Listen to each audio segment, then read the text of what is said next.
നിങ്ങളുടെ മേഖലയിൽപ്പെട്ട ഒരു പത്രപ്രവർത്തകനായിരുന്ന പ്രമുഖനായിട്ടുള്ള Shri K P Unnikrishnan അടുത്തിടെ മരിച്ചത് നിങ്ങൾക്കറിയാം.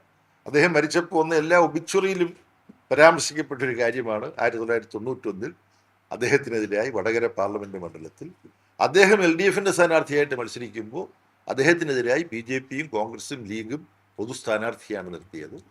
RSSകാരനായിട്ടുള്ള വിശ്വ ഹിന്ദു പരിഷത്ത് നേതാവ് ഡോക്ടർ മാധവൻകുട്ടി വേപ്പൂർ അസംബ്ലി മണ്ഡലത്തിൽ അതേ വർഷം, അന്ന് രണ്ടും ഒരുമിച്ചാണ് ലോക്സഭാ നിയമസഭാ തെരഞ്ഞെടുപ്പ് നടന്നത്, വേപ്പൂരിൽ നിന്ന് RSSകാരനായ വിശ്വ ഹിന്ദു പരിഷത്ത് നേതാവ് ഡോക്ടർ മാധവൻകുട്ടി മത്സരിച്ചപ്പോൾ ലീഗ്, കോൺഗ്രസ്, BJP ഇവരുടെ പൊതു സ്ഥാനാർത്ഥിയായിരുന്നു ഡോക്ടർ മാധവൻകുട്ടി. ഈ ജില്ലയിൽ നിന്ന് തന്നെയുള്ള പ്രമുഖനായ CPIM നേതാവ്, ഇന്നും സജീവമായി നമ്മുടെ ഇടയിലുള്ള സഖാവ് TK ഹംസയായിരുന്നു CPIM-നും LDFനും വേണ്ടി അവിടെ നിന്ന് മത്സരിച്ചു. അപ്പോൾ ഇതൊക്കെ നമ്മുടെ മുമ്പിലുള്ള യാഥാർത്ഥ്യങ്ങളാണ്. ഏറ്റവും ഒടുവിൽ നടന്ന ത്രിതല പഞ്ചായത്ത് തെരഞ്ഞെടുപ്പിൽ രണ്ട് പഞ്ചായത്തുകൾ ഇപ്പോൾ ഒരുമിച്ച് ഭരിക്കുകയാണ്. മറ്റത്തൂർ പഞ്ചായത്തിൻ്റെ കാര്യം ഞാൻ പറഞ്ഞു, തൃശ്ശൂരിലെ. എറണാകുളം ജില്ലയിലെ ഒരു പഞ്ചായത്തിൽ BJPയുടെ ഘടക രാഷ്ട്രീയ പാർട്ടിയായ 2020യും കോൺഗ്രസും ചേർന്നിട്ടാണ് എറണാകുളം ജില്ലയിൽ ഒരു പഞ്ചായത്ത് ഭരിക്കുക. അപ്പോൾ ഇതെല്ലാമാണ് നമ്മുടെ മുമ്പിലുള്ള യാഥാർത്ഥ്യങ്ങൾ. ചില മാധ്യമങ്ങളുടെ എന്തൊക്കെയോ കാരണങ്ങളാൽ UDFന്റെ ഇത്തരത്തിലുള്ള അടിസ്ഥാനരഹിതങ്ങളായ ആശയങ്ങൾ പ്രചരിപ്പിക്കാൻ ചില മാധ്യമങ്ങൾ തയ്യാറാണ്. കേരളത്തിൽ മതനിരപേക്ഷ മൂല്യത്തിന് വലിയ സ്വീകാര്യതയുണ്ട് എന്നുള്ളത് കൊണ്ട് ആ മതനിരപേക്ഷ മൂല്യങ്ങൾ ഉപേക്ഷിക്കുന്നവരാണ് ഇടതുപക്ഷം എന്ന തരത്തിലുള്ളൊരു പ്രചരണം തങ്ങൾക്ക് രാഷ്ട്രീയമായിട്ട് നേട്ടമുണ്ടാക്കുമെന്ന് UDF കരുതുന്നുണ്ടാവാം.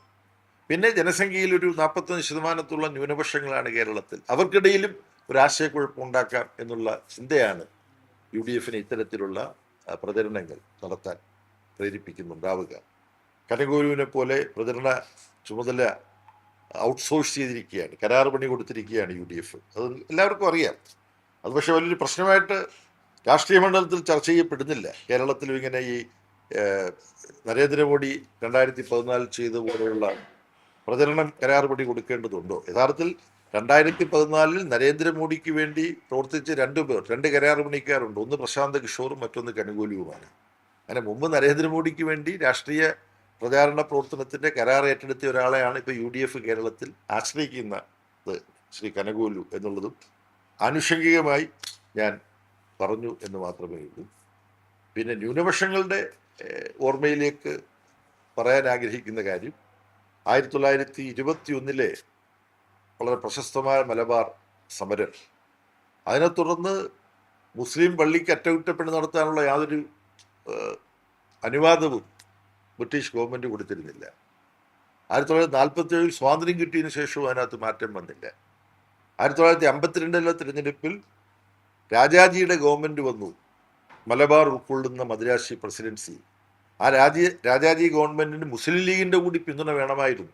5-6 അംഗങ്ങളാണ് മുസ്ലിം ലീഗിനെന്ന് മദ്രാശി പ്രസിഡൻസിക്ക് കീഴിലുള്ള മദ്രാശി സംസ്ഥാനമായി സ്വാതന്ത്ര്യത്തിന് ശേഷം. അപ്പം മുസ്ലിം ലീഗ് പിന്താങ്ങുന്ന 1952 രാജാജി ഗവൺമെൻറ്റും ഈ മുസ്ലിം പള്ളി കെട്ടാനോ നിലവിലുള്ള പള്ളിക്ക് അറ്റകുറ്റപ്പണി നടത്താനോ അനുമതി കൊടുത്തിരുന്നില്ല. 57 EMS ഗവൺമെൻറ് വേണ്ടി വന്നു അക്കാര്യത്തിലൊരു തീരുമാനമെടുക്കാൻ. എനിക്ക് തോന്നുന്നു ഇവിടുന്ന് അധികം അകലെയല്ലാത്ത പുലാമന്തോളിൽ ഒരു പള്ളിയുടെ പേര് തന്നെ EMS പള്ളി എന്നാണ്. കാരണം EMS അനുവാദം കൊടുത്തിട്ട് പണി കഴിപ്പിക്കാൻ കഴിഞ്ഞ പള്ളിയാണ്. അപ്പം ഇത് ന്യൂനപക്ഷത്തിനെതിരാണ് ഇടതുപക്ഷം എന്നെല്ലാം പ്രചരിപ്പിക്കുന്നവരുടെ ഓർമ്മയിലേക്ക് ഞാൻ ഈ കാര്യം കൊണ്ടുവരികയാണ്. അതുപോലെ മലപ്പുറം ജില്ല രൂപവൽക്കരിക്കപ്പെടുന്നത് അന്ന് മുസ്ലിം ലീഗും ഇടതുപക്ഷം അന്നത്തെ സപ്തകക്ഷി മുന്നണിയിലുണ്ട്. പക്ഷേ EMS മുഖ്യമന്ത്രിയായിട്ടുള്ള ഗവൺമെൻറ്റാണ് മലപ്പുറം ജില്ല രൂപീകരിക്കുന്നത്. ആ മലപ്പുറം ജില്ലാ രൂപീകരണത്തെ എതിർത്തുകൊണ്ട് അതിശക്തമായ പ്രചരണം നടത്തിയവരാണ് അന്ന് കോൺഗ്രസ്സുകാർ എന്നുള്ളത് ആർക്കും മറക്കാൻ കഴിയുന്ന കാര്യമാണ്.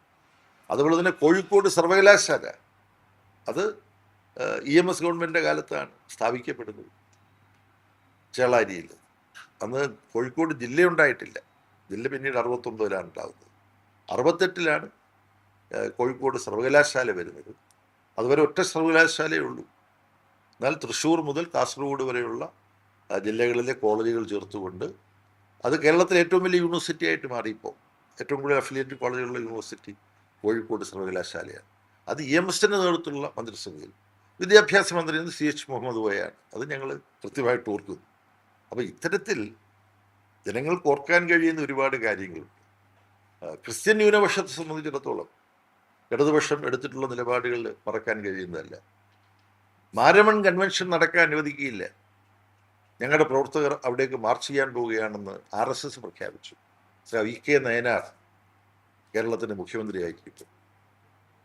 VK നയനാർ പറഞ്ഞു, ഇവിടെ ഇടതുപക്ഷ ജനാധിപത്യ മുന്നണി ഗവൺമെൻറ്റാണ് നിലനിൽക്കുന്നതെങ്കിൽ മാരമൺ കൺവെൻഷന് ഒരു പോറലും ഏൽപ്പിക്കാൻ ഒരാൾക്കും കഴിയില്ല. അതിന് പൂർണ്ണ സംരക്ഷണം ഉണ്ടാവും. മാരമൺ കൺവെൻഷൻ അലങ്കോലപ്പെടുത്താൻ വേണ്ടി RSSകാർക്ക് അതിൻ്റെ പരിസരത്ത് എത്താൻ കഴിയില്ല, അനുവാദം കൊടുക്കില്ല എൻ്റെ ഗവൺമെൻറ് എന്ന് VK നയനാർ പ്രഖ്യാപിച്ചതാണ്. കേരള ചരിത്രത്തിൻ്റെ ഭാഗമാണ്.